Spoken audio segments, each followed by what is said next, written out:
Hello everyone! In this class, we will learn about universal quantifiers and existential quantifiers together. Assuming we are conducting a survey on middle school students' hobbies, the survey content is about everyone's hobbies. May I ask if every student in our class has their favorite hobby? Do any students in our class enjoy drawing? These two questions are actually closely related to the two mathematical concepts we need to learn, the universal quantifier and the existential quantifier. Let's explore them together.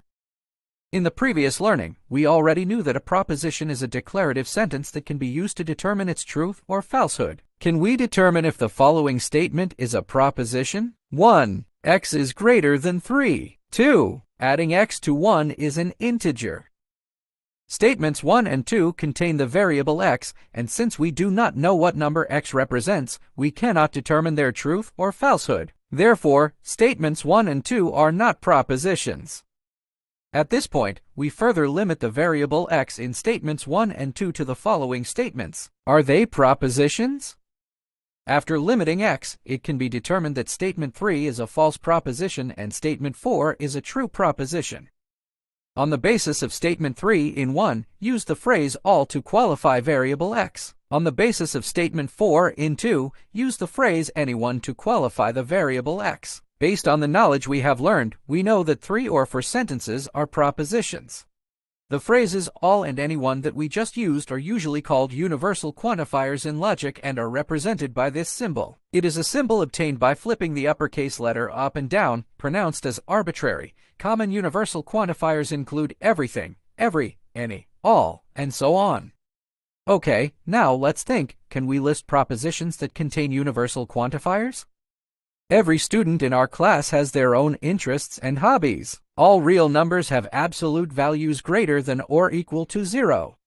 Propositions containing universal quantifiers are called universal quantifier propositions. Statements containing variable x are usually represented by px, qx, rx, etc. The range of values for variable x is represented by the set M. The proposition of the universal quantifier holds for any x. Px in the set M can be abbreviated symbolically as any x belongs to the set M. Px. For example, for any x in the set of integers, 2x plus 1 is an odd number, abbreviated as any x belonging to z. 2x plus 1 is an odd number. Okay, now let's determine the truth or falsehood of the following universal quantifier propositions. 1. All prime numbers are odd. What is a prime number? If an integer greater than 1 has no other positive factors except for 1 and itself, it is called a prime number.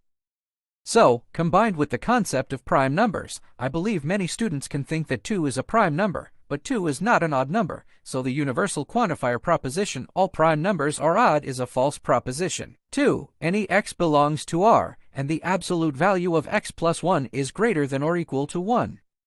We know that the absolute value of any real number is always greater than or equal to 0, so the absolute value of x plus 1 is greater than or equal to 1, so this is a true proposition. 3. For any irrational number x, the square of x is also an irrational number. Let's think about it. There is clearly an irrational number whose square is not an irrational number.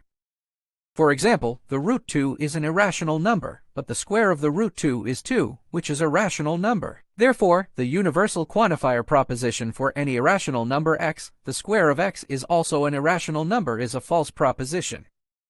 Through the analysis of the authenticity judgment of the universal quantifier proposition mentioned above, we have discovered a rule to determine that the universal quantifier proposition any x belongs to M. Px is a true proposition. It is necessary to prove the validity of Px for each element x in the set M. If an element xo is found in the set M such that Pxo does not hold, it can be concluded that the universal quantifier proposition is a false proposition.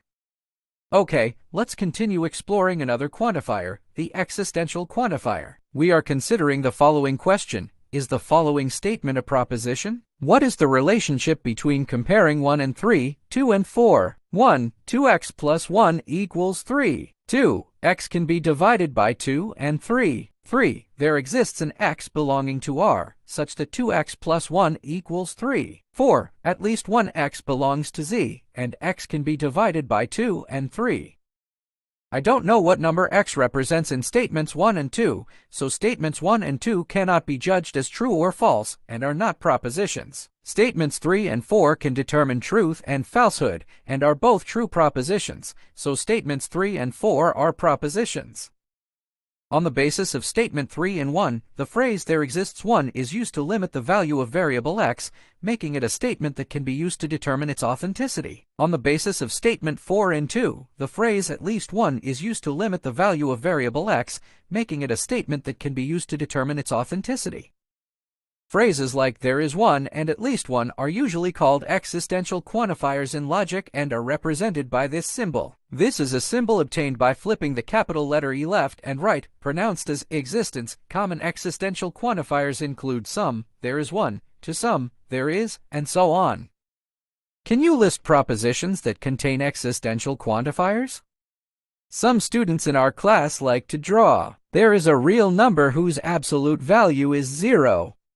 Propositions containing existential quantifiers are called existential quantifier propositions. The existential quantifier proposition "the existence of element x, px in set M holds" can be abbreviated as "the existence of x belongs to set M, px."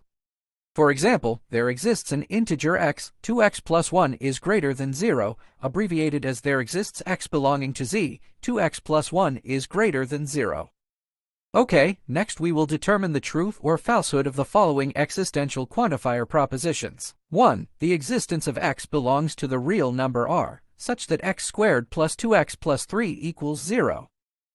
To determine the truth of this proposition, it is necessary to consider whether the real roots of this quadratic equation exist. As long as the equation has real roots, it is a true proposition. We know that the real roots of a quadratic equation are directly related to the discriminant delta, where delta has real roots greater than or equal to 0 and no real roots less than 0, and the delta value of this quadratic equation is -8, which is less than 0, so this equation has no real roots, so the proposition of existence quantifier is false. 2. There are two intersecting lines in the plane that are perpendicular to the same line.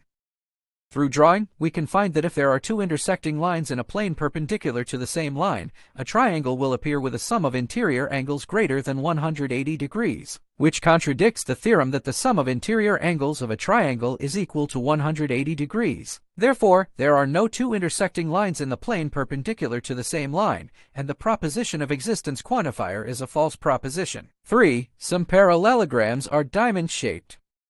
We can easily see that a square is both a parallelogram and a rhombus, so the statement "some parallelograms are rhombuses" is true. What rules have we discovered by comparing the truth and falsehood of these three existential quantifier propositions with the universal quantifier proposition? To determine the existence of the quantifier proposition "existence x belongs to M, px" as a true proposition, simply find an element xo in the set M that satisfies pxo. If the element that holds px in set M does not exist, then the existential quantifier proposition is a false proposition. Now we have a certain understanding of both the universal quantifier proposition and the existential quantifier proposition, and have also mastered the basic methods for judging their authenticity. Please indicate whether the following propositions are universal quantifier propositions or existential quantifier propositions, and determine their truthfulness. 1. The sum of the interior angles of a triangle is 180 degrees. All means that this proposition refers to all triangles.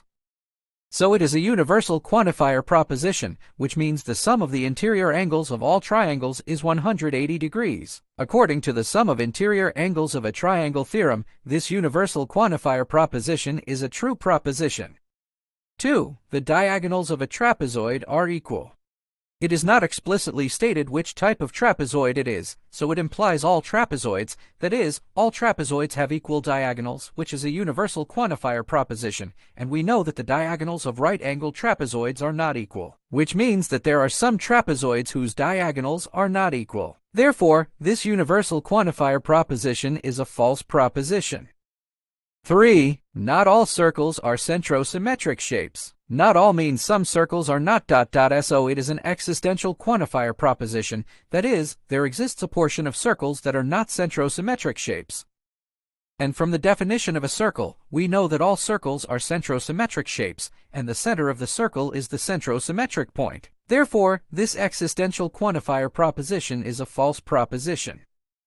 4. A quadratic equation does not always have real roots. Not always means there are some things that do not exist. So it is an existential quantifier proposition, that is, there are some quadratic equations without real roots. Obviously, when the discriminant of a quadratic equation is less than 0, the quadratic equation has no real roots, so the existential quantifier proposition is a true proposition. We analyzed these for propositions from the perspective of sets and found that, as can be seen from 1 and 2, the universal quantifier proposition is a proposition that states that all elements of a set have a certain common property. Some universal quantifier propositions omit the universal quantifier and can be supplemented with it when expressed. As can be seen from 3 and 4, existential quantifier propositions are propositions that state the existence or presence of some elements in a set, or at least one element with a certain characteristic. Some propositions may not have an existential quantifier written, but their expressed content has the meaning of there is one, etc. Such propositions are also existential quantifier propositions. Next, let's review the content learned in this lesson together. Firstly, starting from reviewing the concept of proposition, we have studied the universal quantifier and existential quantifier, as well as their mathematical symbols arbitrary and existential. Secondly, we have also mastered the basic methods for determining the authenticity of universal quantifier propositions and existential quantifier propositions. Finally, we also found that some quantifiers are hidden, and we can express them based on the specific meaning of the proposition.